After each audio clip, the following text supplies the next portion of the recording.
When I was in middle school, my first relationship lasted less than 12 hours. Since then, I've had many other relationships, but the advice is still the same. You are ambitious, smart, talented, you'll meet someone. Well, over 20 years have passed. Where is he?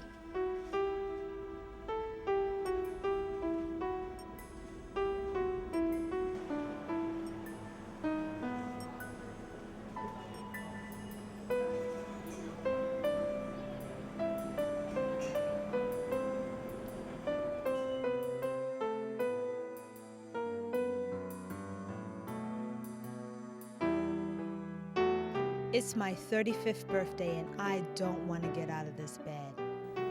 I just want this day to fade away. And it's not because I partied too hard. It's just the opposite. My existence is nothing like how I imagined 35 to be. Instead of me kicking ass and taking names, I've been kicked and knocked on my ass. How the hell did this happen?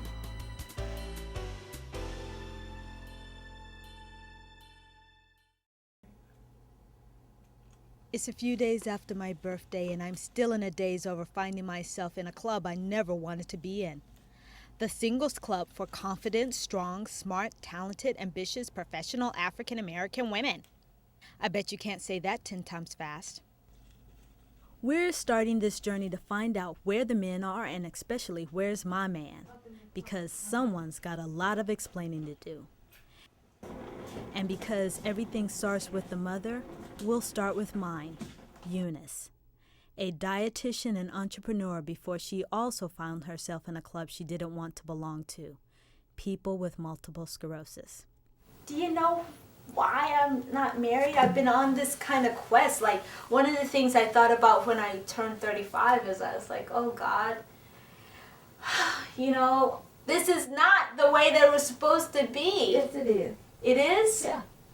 How? It's part of God's plan. Really? Okay. And do you have any insight on what God's plan's supposed to be? Nope. You just have to wait. Uh-huh. Are you okay? Yeah.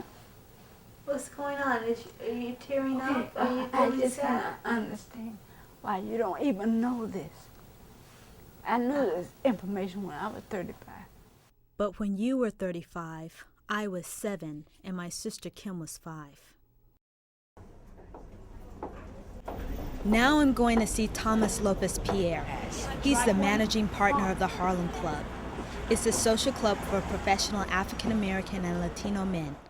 I read about Thomas's club in the New York Times and was shocked by the discrepancies in requirements for men and women. Basically, the men must be a professional and pay a membership fee. Women are invited to join for free, but they must be under 35, childless, and have a college degree. Oh, by the way, did I mention that women must turn in a headshot and full body photo? Yeah, you know I had to talk with him. There's an imbalance in the marketplace. 12% of African Americans have a college degree. Of that 12%, 65% are women. So think of it like musical chairs. If the music stopped, X amount of black women will never, ever in their life marry a black man with a college degree. They're just physically not enough of them. What? Rewind that tape. Based on US Census data, 12% of African Americans have a college degree. Of that 12%, 65% are women. Did you hear that? 65% of blacks with college degrees are women. 65%. So it's not just in my mind. That explains the shortage I've experienced since high school, causing catfights over boys and men, and the frustrating ratios I've experienced at parties and clubs. These are my sassy sisters, other professional black women with similar interests. They are my pep squad, my rocks of support, my counselors, and they are also overwhelmingly single. Thomas, you better watch your back. Now I see so many black men with women of other races. So then what are black women to do? And I wouldn't exclude that. I would date outside of my race. I mean, I went out with a guy that was a white guy one time, but the only thing is that there are those cultural differences sometimes. Black men never asked me out. And I came to a point in my life where if I was going to wait around for a black man to ask me out, I'd be 90 and getting buried. But for me, it's not just the cultural differences. It's also the negative stereotypes of us, the diluting of our culture, and the memory of exploitation because of our history in this country. You know what? I'm not saying that the person has to have the same type of educational background, but they have to, at least to me, be willing to grow and learn. Can you all work as a couple? Right. That's important too. You have to forget about all that other stuff and your nice little list that you have. Of course, I think that there are some things that you know, just the basics have got to be there. Do you keep the bathroom clean? No, You won't find that at all. You won't find that at all. But you know what? But I mean, there are some. Do you have personal integrity? Yeah, that's important. That's important. Yes, exactly. Those things that when you strip everything away are really the most important things. This is my sister Kim. She's been telling me I should re-examine my expectations, that I should lower them. I'm beginning to think she has a point since it's been a little challenging finding my equal. I've been lied to, hoodwinked, bamboozled, and led astray. I think most of that is to pretty much lead you in the right direction. All those things are guaranteed, you know, if you continue on those paths that you were put on, you know, getting a degree, traveling, learning languages, being well-rounded. That's guaranteed for you. So they knew all along. Because they were like, you're gonna need something to fall back on. Could be a conspiracy theory. It is. From day one, you started playing with Dow's girlfriend, and you had a baby. So that means I gotta have a husband. So you started imagining him then. And I think that was a waste. No, I don't think it's just the desire for a man. I think a lot of women biologically obviously have a desire for a child. Yeah. And I know when you get into your 30s, you know, that's the one thing that really hits you, because it hit me. I thought I was doing all the things right, you know. Well, no, I'm not going to have any children until I get married. Well, you know, first let me get my career together, make sure I'm settled, living in one place. Okay, now I can get married. Okay, now I can have a child. But you know what? Now I've taken 40 years to do all of that. Then I turned 35, and all of a sudden, the biological clock and the hormones started to tick. And, you know, you're saying, you know, well, if I'm going to do this, I need to do this now. People will ask me, okay, if I have children. I tell them, yeah. They ask me, who are they, girls or boys? I say, girl. See, they would always ask me, are you our grandmother? I said, no. And they said, why? I said, my children are not married, therefore they don't have babies. See, people know that's positive. So you're saying it's not cool, even if you're 38 or 40 something, to have a child out of wedlock, although you can provide for them? No. Why have a child out of wedlock? Because you want a baby and you don't have a man. You can adopt a baby. You see, adoption, as I understand it, is a blessing from God. But having a baby is, you know, it's, you know.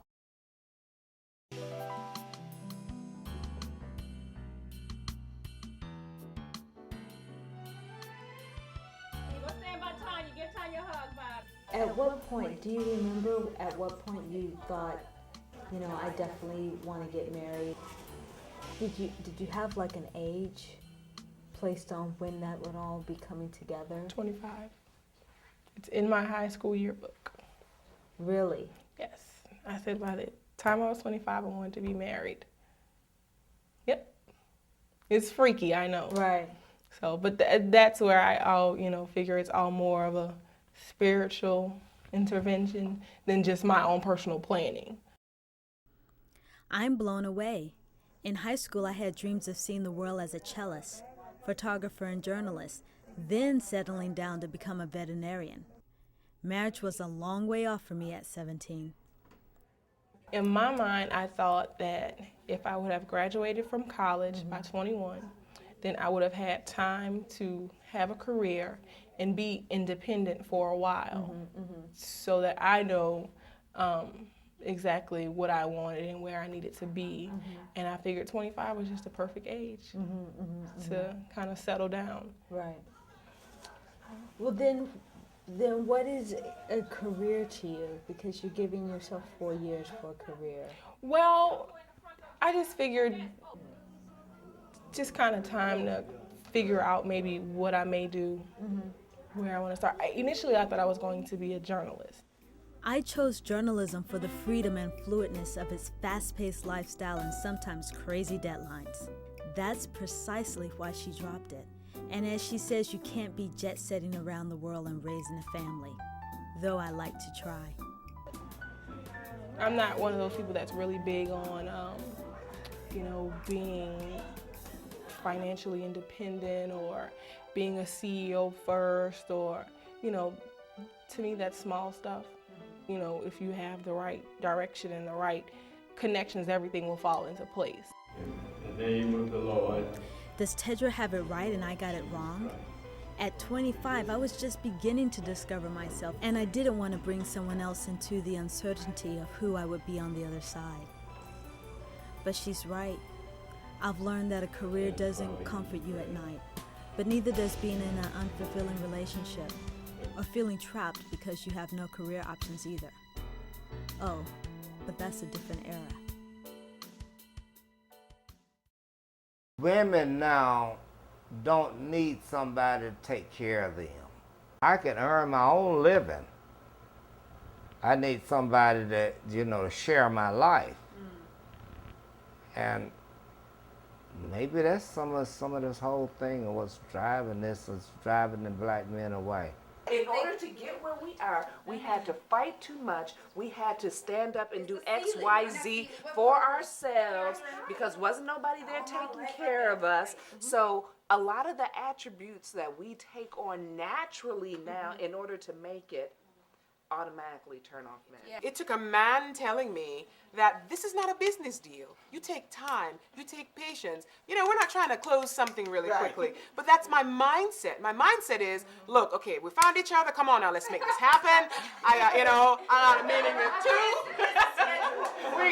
we can get a wedding done right now. Got the ring, got a dress picked out 10 years ago. Menopause is on the way. And I want to have 3 kids. Black men, like any other man, are not intimidated by a successful black woman. All right, granted. The bus driver, the security guard, the bike messenger, yes, he's intimidated by the doctor, the lawyer, the journalist, because of income and education. Okay, no argument there. That's a class issue. We don't need to debate that. It's true, but it's not. But her peers, they're not intimidated by her success. What they are lazy. For me to have an equal relationship with you would mean it would take a lot of work. That means I respect you as an equal. Your career is important, and I will participate in helping you become successful in a career. I will help in terms of raising the kids. I will be there for you so that your career can also be as important as mine. That's a loving, caring partnership of a marriage. By the way, that's absolutely nothing in terms of what I wanted and what most men don't want. What they want is not a partner. They want a wife. They need a button sewed on, you gonna sew on the button. They wanna come home and have a hot meal waiting for them. Exactly. I know. They're helpless. They can't feel for themselves. Like they don't know how to turn on a stove or cook anything. Sitting up there waiting for you. Because they waited just as long as you did. But now they figure I have a wife, so that means she will do all those things for me. Well, no. Did anybody ever tell the men that, okay, the rules changed now? So many successful guys, they want to walk into a room with a drop-dead, gorgeous, stunning woman. It's like owning a Mercedes-Benz. It's like owning a brownstone in Harlem. It's part of the toys and status symbols that the bourgeois, be it black or white, achieve. I'm beginning to see that the rules haven't changed at all. And part of the blame is our parents, and now it's on us. We're still raising our girls and spoiling our boys. We prepare our girls for independence and prepare our boys to find a woman to support them while they pursue their dreams. Yet, who supports us while we pursue our dreams? Remember, back in the 60s, we had this exact same conversation. This is Abdul. He's a friend of mine that wanted to weigh in on the discussion. And we get caught up in these debates because we don't want to face the hard work that we have to do. It's part of our avoidance denial kind of a technique. We've talked about it and talked about it and talked about it. But the hard part is the change. We don't want to change, man. I try my best to instill within my daughters to be the best that God has made them. They also understand that they might not marry. I haven't put that in their heads because it is my desire for my daughters to one day marry. At some point, somebody's not going to be sitting. Okay. Somebody's going to be, if you will, ass out. So the thing is that there's a possibility that Aunt Jeanette could always be, when the music stops, always standing. I mean, that seems to be a real possibility. You don't think that is for me? No. No, because you're a nice person. But nice people, just because you're nice doesn't mean you get married. No, it doesn't. But you have to remember that. It's their loss, not yours. What about companionship? You have your 2 dogs. You're better off. They take you unconditionally. You got it? As I grow older and older and I get more and more set in my ways and I get less and less, it's not even a non-willingness to change, because I know that, being with somebody on a serious basis means I'm going to have to change. But there's a part of me that says, why? I have come to a space where I have, because of the circumstances, have become comfortable with being by myself. Do I get lonely? Yeah. Is it so bad that I'm willing to trade that off? Now I'm sort of going, and we fall in love and we get married, we do. If I don't find that person, then I don't. But I'm going to go on with my life, and I'm going to try to make my life a happy life, and I'm going to live my life to the fullest I can live it. I'm going to travel, I'm going to buy a house or whatever. And if that man comes along, he comes along. We, as women, spend entirely too much time and energy thinking about men. The man I want, the man I don't want, the one I'm going to get, the one I'm trying to get rid of. And the list goes on, and it's a waste of energy. There's no hope for the black women today. So if you're a 35-year-old woman, there's no hope for you. You're going to have to compromise, and compromise bad. What are you doing stealing my film? Get out of here. This is Danette. She's my very best friend. We are connected in weird cosmic ways like twins. She recently got married. It was an emotional time for me too, as feelings of love, happiness, joy, hopefulness, envy, and abandonment bubbled up inside me. This is like some damning stuff for, professional African American women. I remember I was actually supposed to start filming, and I could barely get out of the bed. And I realized later it was because I'd become one of those women. Then I start to think, will I ever find someone? I mean, just beyond, marriage or... But I think that I would like to have someone, that is my own special little something. Like you have.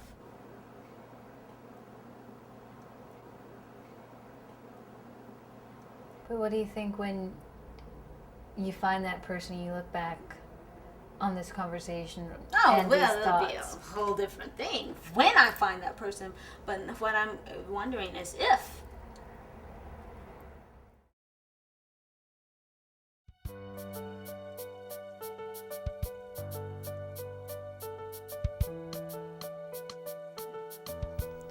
Well, I've come full circle now. There seems to be two choices, freedom or security.